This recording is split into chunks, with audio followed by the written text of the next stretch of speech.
Subtypes of metabolic imbalance.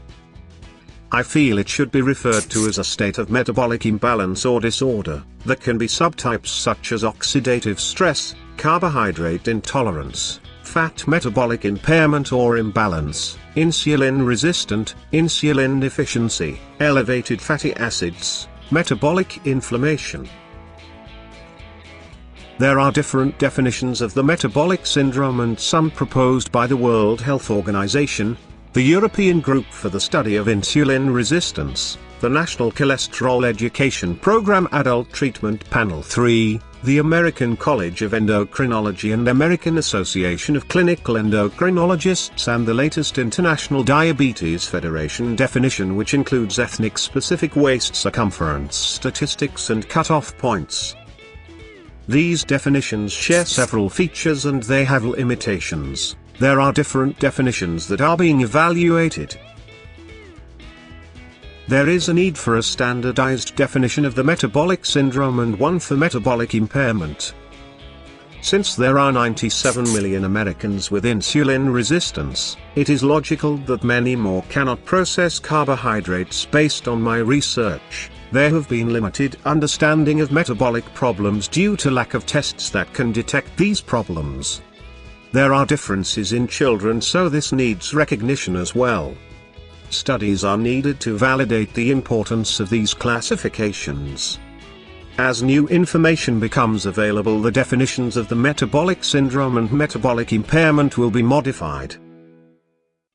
This study includes a comparison of definitions of the metabolic syndrome in adult Asian Indians, by Wazir S. et al., in the JS Physicians India, 2008 56 to 158-64, they state the optimum definition of the metabolic syndrome is not known. We compared international definitions of MERS with two proposed candidate definitions in adult Asian Indians.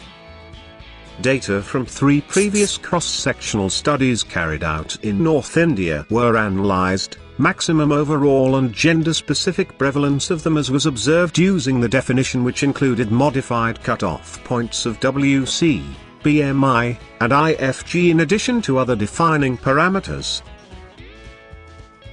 Compared to other definitions, this proposed candidate definition maximally detected presence of MERS in subjects with IFG and diabetes.